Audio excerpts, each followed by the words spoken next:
तो दोस्तों welcome back to Dhruv D education channel.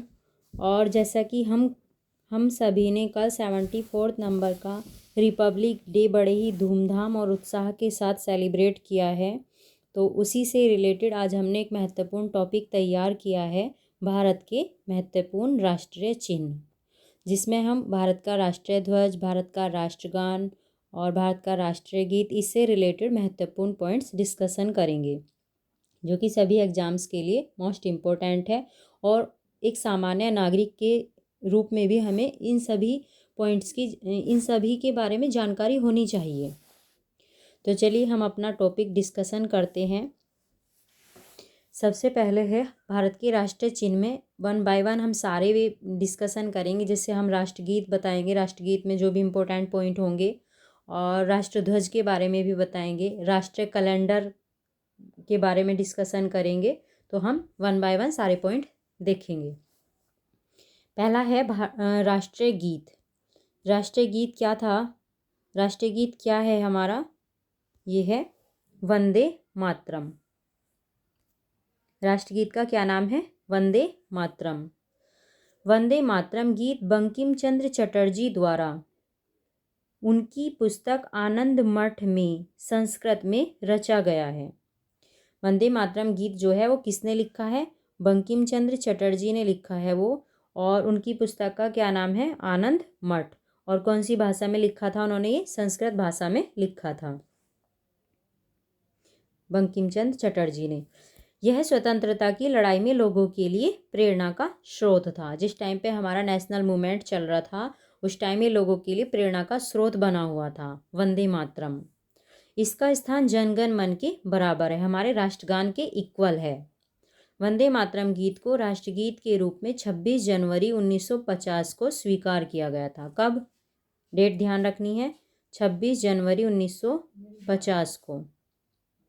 Next है, इसे सर्वप्रथम 1896 में भारतीय राष्ट्रीय कांग्रेस के अधिवेशन में गाया गया था। कब गाया गया था? 1896 में भारतीय राष्ट्रीय कांग्रेस के अधिवेशन में। और इसकी अध्यक्षता किसने करी थी? रहीमतुल्लाह सयानी ने। कांग्रेस का जो अधिवेशन हुआ था, जिसमें सबसे पहले राष्ट्रगीत को गाया गया था 1896 में, तो उसकी अध्यक्षता किसने की थी? रहीमतुल्लाह सयानी ने। सन भी ध्यान रखना है इसमें, और ये भी ध्यान रखना है अध्यक्षता किसने करी थी। इस गीत को गाने का समय 1 मिनट 5 सेकंड है। टाइम भी ध्यान रखना है, कितने टाइम में इसको गा सकते हैं? 1 मिनट 5 सेकंड में। ठीक है, ये कौन है? ये हैं बंकिम चंद्र चटर्जी, जिनके द्वारा ये वंदे मातरम लिखा गया है। ओके, चलिए अब है हमारा राष्ट्रीय ध्वज। राष्ट्रीय ध्वज के बारे में हम देखेंगे इंपॉर्टेंट पॉइंट्स। ये हमारा राष्ट्रीय ध्वज है। राष्ट्रीय ध्वज तिरंगे में समान अनुपात में 3 क्षैतिज पट्टियां हैं। ये है एक केसरिया, एक सफ़ेद और एक हरी, और बीच में बना हुआ है चक्र, अशोक चक्र, जो अशोक स्तंभ से लिया गया है, वो बीच में चक्र बना हुआ है। तो केसरिया रंग सबसे ऊपर है, सफ़ेद बीच में है, और हरा रंग सबसे नीचे है। सफ़ेद पट्टी के बीच में नीले रंग का चक्र है, ये जो है। ठीक है, ध्वज की लंबाई और चौड़ाई का अनुपात कितना है? लंबाई ये है और चौड़ाई ये है, तो इसका अनुपात कितना है? 3:2 है। ये भी ध्यान रखना है, एग्जाम में क्वेश्चन पूछ लिए जाते हैं ये, कि बताइए हमारे राष्ट्रीय ध्वज की लंबाई और चौड़ाई का अनुपात कितना है। या ये पूछ लेंगे कि हमारे राष्ट्रीय ध्वज में सबसे ऊपर कौन सा कलर रंग है, तो ये भी ध्यान रखना है कि सबसे ऊपर केसरिया है, बीच में सफ़ेद है, और सबसे नीचे हरा है। और जब आप सामान्य नागरिक के रूप में भी हमें पता होना चाहिए, अगर हम झंडा फहरा रहे हैं तो हमें ये पता होना चाहिए ना कि सबसे ऊपर हमें केसरिया रंग रखना है। ठीक है, नहीं तो कभी कभी नहीं पता होगा तो हम ग्रीन कलर को ऊपर कर देंगे। तो इसलिए ये कॉमन जानकारी होना बहुत ज़रूरी है। अब नेक्स्ट पॉइंट है, शीर्ष में केसरिया रंग। केसरिया रंग जो है सबसे ऊपर, ये देश की ताकत और साहस को दर्शाता है। ये किसका प्रतीक है? देश की ताकत का और साहस का। सफ़ेद पट्टी धर्म चक्र के साथ, मतलब एक तो इसमें चक्र बना हुआ है बीच में, इसके साथ शांति और सत्य का संकेत है। ध्यान रखना है ये भी, कौन सा रंग किस चीज़ को शो करता है, ये भी इम्पोर्टेंट है। हरा रंग देश के शुभ विकास और उर्वरता को दर्शाता है। इसका प्रारूप सारनाथ में अशोक के सिंह स्तंभ पर बने चक्र से लिया गया। जो व्हाइट पट्टी में, जो सफ़ेद पट्टी में चक्र बना हुआ है, धर्म चक्र, वो कहाँ से लिया गया है? अशोक के सिंह स्तंभ से लिया गया है। इसका व्यास सफ़ेद पट्टी की चौड़ाई के लगभग बराबर है। ठीक है, जितनी सफ़ेद पट्टी चौड़ी है इसका व्यास भी कितना है चक्र का, उसके चौड़ाई के इक्वल है। और इसमें कितनी तिल्लियाँ हैं? 24 तिल्लियाँ हैं इसके अंदर। किसके? चक्र के अंदर। ये चक्र बना हुआ है ना व्हाइट पट्टी में, तो इसके अंदर 24 तिल्लियाँ हैं। ठीक है। भारत की संविधान सभा ने राष्ट्रीय ध्वज का प्रारूप 22 जुलाई 1947 को अपनाया था। मोस्ट इम्पोर्टेंट डेट है, कई बार एग्जाम में पूछ ली गई है, पीसीएस में भी एग्जाम में आ चुकी है। भारत की संविधान सभा ने राष्ट्रीय ध्वज का प्रारूप कब अपनाया? 22 जुलाई 1947 को। राष्ट्रीय ध्वज को संविधान सभा में सबसे पहले किसने प्रस्तुत किया था? हंसा मेहता ने। किसने करा था? हंसा मेहता सबसे पहले प्रस्तुत किया था, हंसा मेहता ने। भारतीय ध्वज संहिता 2002 के अनुसार सभी भारतीय नागरिकों और निजी संस्थाओं को, सभी को राष्ट्रीय ध्वज फहराने का अधिकार है। निजी संस्थाएं भी राष्ट्रीय ध्वज को फहरा सकती हैं और कोई भी भारतीय नागरिक राष्ट्रीय ध्वज को फहरा सकता है। संविधान के अनुच्छेद 19 के फर्स्ट अनुच्छेद का नाम ध्यान रखना है। फर्स्ट के अधीन राष्ट्रीय ध्वज को फहराना नागरिकों का मूल अधिकार है। राष्ट्रीय ध्वज फहराना हमारा मूल अधिकार है। और कौन से अनुच्छेद में बताया गया है ये? अनुच्छेद 19 के फर्स्ट में। राष्ट्रपति, प्रधानमंत्री, उपराष्ट्रपति के निधन पर राष्ट्रीय ध्वज को संपूर्ण देश में 12 दिनों तक के लिए झुका दिया जाता है। अगर हमारे राष्ट्रपति या प्रधानमंत्री या उपराष्ट्रपति किसी का भी निधन हो जाता है तो उनके लिए शोक के रूप में तो राष्ट्रीय ध्वज को 12 दिन के लिए झुका दिया जाता है। और अगर पूर्व राष्ट्रपति हूँ, पूर्व प्रधानमंत्री हूँ या पूर्व उपराष्ट्रपति हूँ तब 7 दिनों के लिए झुका दिया जाता है। ठीक है, हमारे राष्ट्रीय ध्वज को 7 दिनों के लिए शोक के रूप में झुका दिया जाता है। भारत की राष्ट्रीय ध्वज का पहली बार प्रदर्शन कब हुआ था? 14 अगस्त 1947 की मध्य रात्रि में सबसे पहले राष्ट्रीय ध्वज को फहराया गया था 14 अगस्त 1947 को। प्रसिद्ध झंडा गीत झंडा ऊंचा रहे हमारा, कहते हैं ना, विजय विश्व तिरंगा प्यारा, झंडा ऊंचा रहे हमारा। तो इसकी रचना किसने करी थी? ये करी थी श्यामलाल प्रसाद गुप्त ने। ये इम्पोर्टेंट नेम है, इसका ध्यान रखना है। किसने करी थी? श्यामलाल प्रसाद गुप्त ने। वंदे मातरम की बंकिम चंद्र चटर्जी ने। और झंडा गीत कौन सा है हमारा? झंडा ऊंचा रहे हमारा, विजय विश्व तिरंगा प्यारा, है ना। तो इसकी रचना किसने करी थी? श्यामलाल प्रसाद गुप्त ने करी थी। ठीक है, चलिए अब है राष्ट्रगान। राष्ट्रगान से रिलेटेड इंपॉर्टेंट पॉइंट देखेंगे हम। भारत का राष्ट्रगान जन गण मन रविंद्रनाथ ठाकुर के द्वारा बांग्ला में लिखा गया था। ठीक है, किसने लिखा था? रविंद्रनाथ ठाकुर ने। वंदे मातरम बंकिम चंद्र चटर्जी ने। झंडा गीत श्यामलाल प्रसाद गुप्त ने। और राष्ट्रगान रविन्द्रनाथ ठाकुर ने। इसे संविधान सभा ने 24 जनवरी 1950 को स्वीकार किया और इसके गायन का समय 52 सेकंड है तथा इसकी संक्षिप्त अवधि 20 सेकंड है। 20 सेकंड में इसकी पहली पंक्ति और हम अंतिम पंक्ति गाते हैं। ठीक है, संक्षिप्त अवधि 20 सेकंड, वैसे 52 सेकंड है। राष्ट्रगान सर्वप्रथम 27 दिसंबर 1911 को भारतीय राष्ट्रीय कांग्रेस के कोलकाता अधिवेशन में गाया गया और इसके अध्यक्ष कौन थे? Pandit Vishan Narayan Dutt. Most important point है ये। ठीक है, ध्यान रखना है कब गाया गया था? सबसे पहले 27 दिसंबर 1911 को। कौन से अधिवेशन में? कोलकाता अधिवेशन में गाया गया था। और अध्यक्षता किसने करी थी? पंडित विशन नारायण दत्त ने। इसे रविन्द्रनाथ ठाकुर ने 1912 में तत्वबोधिनी में भारत भाग्य विधाता शीर्षक से प्रकाशित किया था। ठीक है, किसे? रविन्द्रनाथ ठाकुर ने। कब करा था इसे? भारत भाग्य विधाता शीर्षक से प्रकाशित 1912 में। और किस में? तत्वबोधिनी में। इनकी पुस्तक थी तत्वबोधिनी, उसमें करा था इन्होंने। ठीक है, राष्ट्रगान को 1919 में रविन्द्रनाथ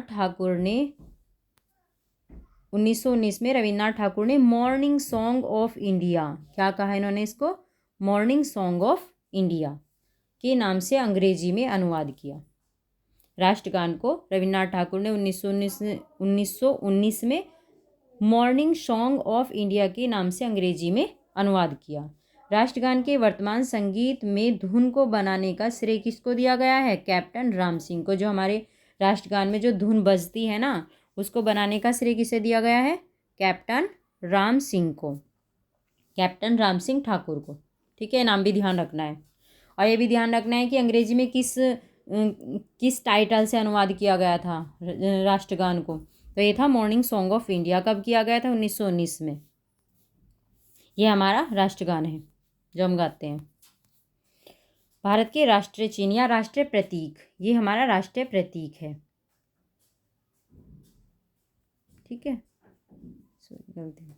भारत का राष्ट्रीय प्रतीक सारनाथ में स्थित अशोक के सिंह स्तंभ के शीर्ष भाग की अनुकृति है। जो अशोक का स्तंभ था, उसका जो सबसे ऊपर का भाग था, उसकी अनुकृति है हमारा राष्ट्रीय प्रतीक। ये हमारा राष्ट्रीय प्रतीक है। भारत सरकार ने इसे 26 जनवरी 1950 को अपनाया था। इसकी भी डेट ध्यान रखनी है। हमारा राष्ट्रीय प्रतीक कब अपनाया गया? 26 जनवरी 1950 को। प्रतीक के नीचे मुंडकोपनिषद सूत्र सत्यमेव जयते देवनागरी लिपि में अंकित है। ये लिखा हुआ है यहाँ पे। कौन सी लिपि में लिखा गया? देवनागरी लिपि में लिखा गया है। और कहाँ से लिया गया है? मुंडकोपनिषद से लिया गया है। अलग अलग रंग के राष्ट्रीय प्रतीक अलग अलग शासकीय कार्यों को दर्शाते हैं। नीला राष्ट्रीय प्रतीक भारत के मंत्रियों द्वारा लाल, अच्छा, इन्होंने कहा है कि जो हमारे प्रतीक में ना 3 रंग हैं, एक तो नीला है, एक लाल है और एक हरा है।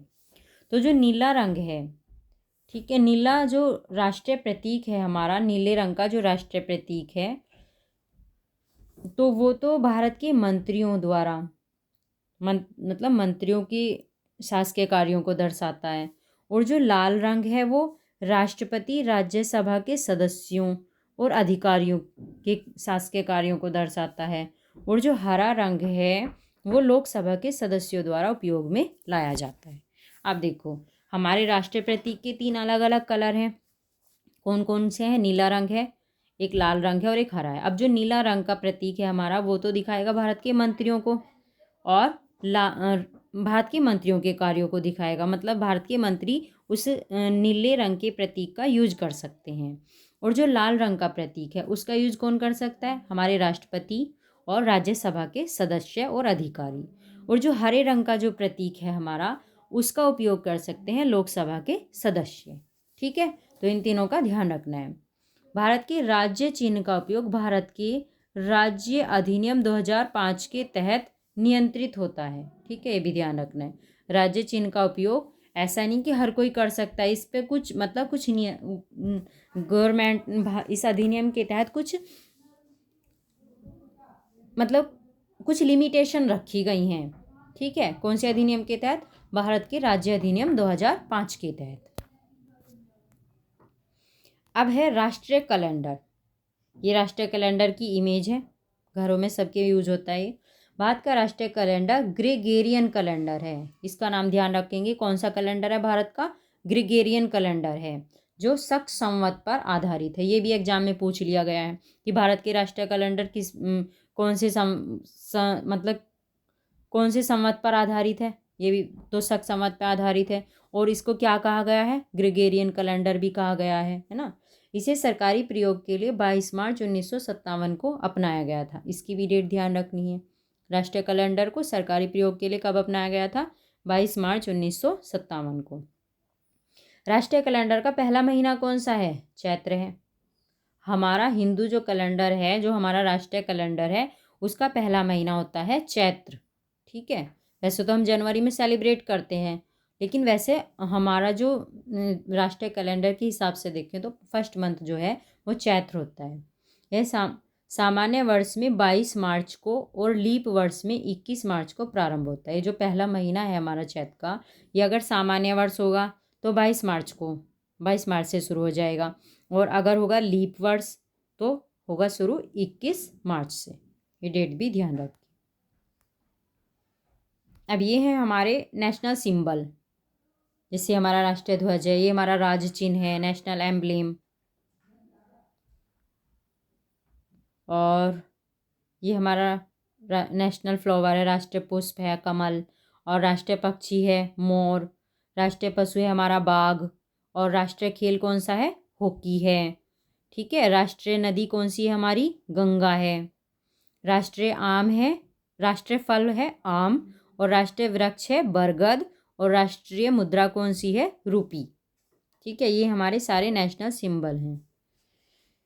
भारत का राष्ट्रीय पुष्प कमल है, और इसका वैज्ञानिक नाम क्या है, नीलम्बो न्यूसीफेरा। वैज्ञानिक नाम का भी ध्यान रखेंगे। राष्ट्रीय पुष्प है कमल और वैज्ञानिक नाम है इसका नीलम्बो न्यूसीफेरा गार्डन। गार्डन ये गार्डन है। ठीक है, राष्ट्रीय पक्षी मोर है और इसका वैज्ञानिक नाम पावोक्रिस्टेटस है। राष्ट्रीय पक्षी कौन है हमारा, मोर है, और वैज्ञानिक नाम क्या है इसका, पावोक्रिस्टेटस। राष्ट्रीय पशु बाघ है और इसका वैज्ञानिक नाम पैंथेरा टाइगर लिन्नायस है। राष्ट्रीय फल आम है और इसका वैज्ञानिक नाम है मैग्नीफेरा, ये गलत लिखा है मैग्नीशियम, मैग्नीफेरा इंडिका। ठीक है, क्या नाम है इसका, मैग्नीफेरा इंडिका, राष्ट्रीय फल का नाम। राष्ट्रीय वृक्ष है बरगद और इसका वैज्ञानिक नाम क्या है, फाइकस बैंथालेंसिस, ये बैंथालेंसिस है। ठीक है, राष्ट्रीय वृक्ष कौन सा है, बरगद, और वैज्ञानिक नाम क्या है इसका, फाइकस बैंथालेंसिस। राष्ट्रीय नदी गंगा है। अब इसको गंगा को राष्ट्रीय नदी कब घोषित किया गया है, 4 नवंबर 2008 को। और राष्ट्रीय जलीय जीव है गंगा डॉल्फिन। डॉल्फिन को राष्ट्रीय जलीय जीव घोषित किया गया है और कब किया गया है, 5 अक्टूबर 2009 को। गंगा डॉल्फिन का वैज्ञानिक नाम क्या है, प्लाटानिस्टा गैंगेटिक। ठीक है, राष्ट्रीय जलीय जीव डॉल्फिन को कब घोषित किया गया, 5 अक्टूबर 2009 को, और वैज्ञानिक नाम क्या है इसका, प्लाटानिस्टा गैंगेटिक। राष्ट्रीय विरासत पशु है हाथी और हाथी का नाम क्या है, एलिफास इंडिका। इनके वैज्ञानिक नाम भी ध्यान रखने हैं, इनसे भी एग्जाम में क्वेश्चन पूछे जाते हैं।